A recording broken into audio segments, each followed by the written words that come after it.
Pernah nggak sih ngerasa hidup kamu tuh kayaknya penuh banget, tapi kok rasanya kosong? Nah, mungkin jawabannya ada di konsep yang sering banget kita salah artikan ini, minimalisme.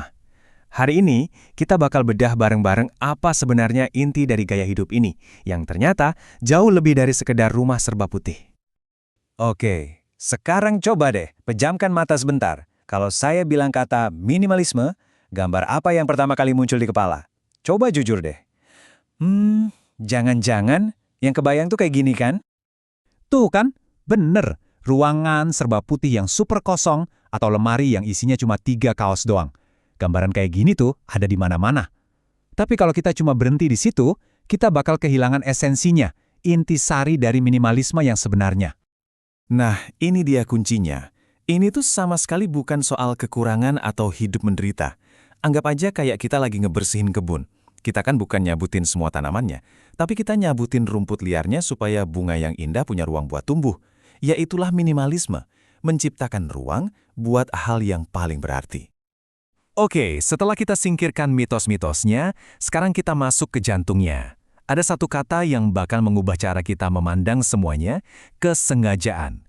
Ini nih kunci yang membuka pintu pemahaman minimalisme yang sejati. Coba deh, perhatiin kata kuncinya di sini, minimalisme itu sebuah alat. Bukan aturan yang kaku, tapi alat yang kendalinya ada di tangan kita. Ini tentang jadi penjaga gerbang hidup kita sendiri, secara sadar memilih apa yang boleh masuk dan apa yang harus tinggal di luar. Ini soal pemberdayaan, bukan soal kekurangan. Joshua Becker ini ngerangkumnya cakep banget. Minimalisme itu ibarat kita punya 2 tombol. Satu tombol volume naik buat hal-hal yang kita cintai, dan satu tombol mute buat semua gangguan yang nggak penting. Jadi, promosikan yang baik dan singkirkan sisanya. Simple. Oke, jadi konsepnya keren. Tapi, untuknya buat kita apa?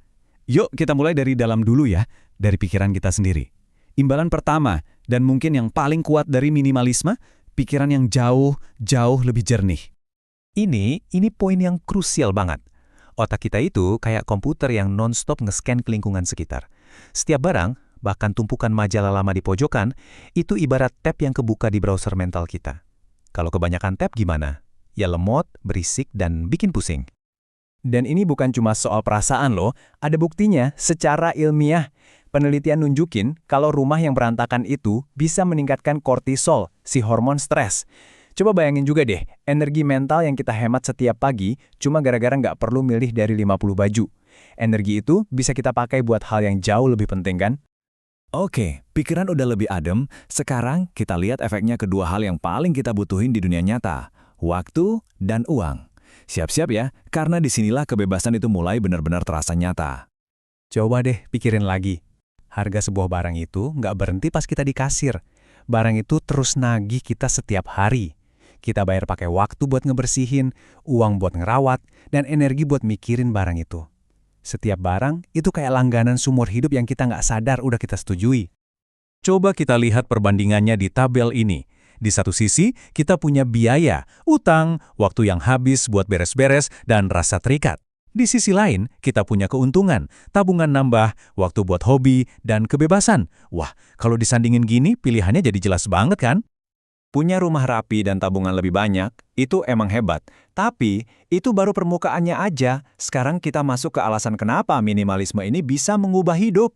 Tujuan akhirnya tuh jauh lebih dalam, menemukan pemenuhan diri yang sejati. Ini pergeseran yang besar banget.